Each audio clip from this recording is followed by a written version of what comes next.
Hello everyone. सो आज मैं बात करूंगा कि जून के लिए कैसे प्रिपेयर करें। आज आपको पता है कि सिर्फ 3 महीने बचे हैं जून के लिए। मार्च, अप्रैल, मई, जून में तो एग्ज़ाम ही है। तो पहले वो बच्चे जिनका फर्स्ट अटेम्प्ट है जून के अंदर, तो उनका अभी तक आई होप कि आपकी क्लासेस कंप्लीट हो गई हो।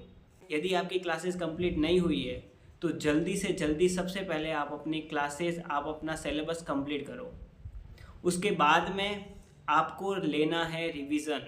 तो आपके लिए प्रॉपर 3 महीने हैं।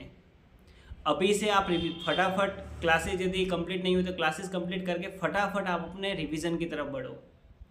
आप इन 2 महीने में अपना रिवीजन कंप्लीट कर लो। आपको इतना होना चाहिए कि हाँ, मेरा रिवीजन पूरा हो चुका है।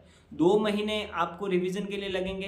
2 महीने में पूरा रिवीजन कर लो और उसके बाद में 1 महीने के अंदर आपको सिर्फ और सिर्फ प्रैक्टिस करनी है। क्वेश्चन आंसर सॉल्व करने हैं, राइटिंग प्रैक्टिस करनी है, पास्ट ईयर क्वेश्चन पेपर देखने हैं और बस, और कुछ नहीं करना है।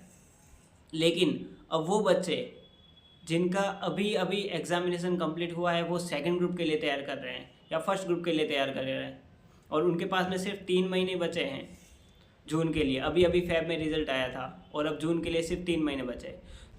तो उसके अंदर क्या करना है, 2 महीने अलग कर दो और 1 महीना अलग कर दो। 2 महीने में क्या करना है, क्लासेस देखनी है, क्लासेस देखो, रिवीजन करना है, रिवीजन करो, क्लासेस कंप्लीट करो, रिवीजन करो। पहले 2 महीने में ये काम हो जाना चाहिए। रिवीजन 2 नहीं हो पाएगा, 1 हो पाएगा, क्योंकि क्लासेस भी तो देखनी हो सकती है। और यदि आपकी पहले से ही क्लासेस देख रखी है तो आप रिवीजन की तरफ बढ़ो। 2 महीने में आपका रिवीजन हो जाना चाहिए और 1 महीने के अंदर आपको प्रैक्टिस करनी है। मेरी बात ध्यान से सुनो, प्रैक्टिस बहुत ज़रूरी है। एग्ज़ाम में आपको लिखना होता है, ऐसा नहीं कि पढ़ लिया और एग्ज़ाम में जाओगे, एग्जामिनर सिर्फ देखेगा कॉपी के अंदर क्या लिखा हुआ है। यदि आपकी प्रैक्टिस ही नहीं है तो क्या परफॉर्म करोगे। आपकी प्रैक्टिस नहीं है, आपने कभी राइटिंग प्रैक्टिस की नहीं है, तो सबसे जो कम प्रायोरिटी अपन देते हैं वो देते हैं किसको, राइटिंग प्रैक्टिस को। सबसे कम प्रैक्टिस किसकी करते हैं, क्वेश्चन आंसर की प्रैक्टिस करते ही नहीं है। डायरेक्ट चले जाते हैं कि हाँ हाँ हमारा तो रिवीजन, हम तो रिवीजन करेंगे, वो सबसे अच्छा है कि रिवीजन कर लेंगे और रिवीजन करेंगे और रिवीजन करेंगे, याद नहीं आ रहा और रिवीजन करेंगे। अरे भाई, उसकी प्रैक्टिस भी करके देखो, क्या आप क्वेश्चन सॉल्व कर पा रहे हो। आपको 1 महीने के अंदर देखना पड़ेगा, पास्ट ईयर क्वेश्चन पेपर देखने पड़ेंगे, आपको स्कैनर सॉल्व करना पड़ेगा। ये सब सॉल्व करोगे तब आपको कॉन्फिडेंस आएगा और तब आप जाके एग्ज़ाम में जाके लिख पाओगे। यदि आप वहाँ पे जाओगे, टाइम ही मैनेज नहीं कर पाओगे, आपको पता ही नहीं है 3 घंटे में कितना लिख सकते हैं। 3 घंटे में क्या आप क्वेश्चन पेपर सॉल्व कर पा रहे हैं या नहीं। तो ये बहुत ज़रूरी है, इसको कम मत समझो। तो 1 महीना आपको देना ही पड़ेगा उस चीज़ के लिए।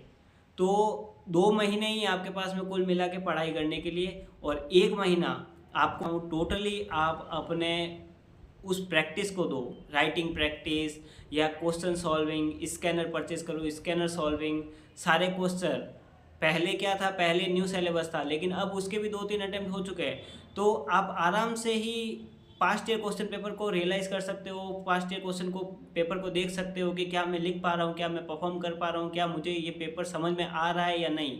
ऐसा ना हो कि क्वेश्चन ही समझ में नहीं आ रहा है या क्वेश्चन में ही आपको 5 मिनट लग रहे हैं।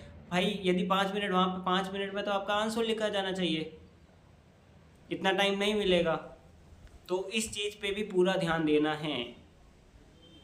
तो आपके पास में 2 महीने हैं और 1 महीना आपको रिवीजन करना ही है और यही सबसे बेस्ट तरीका है पास होने का।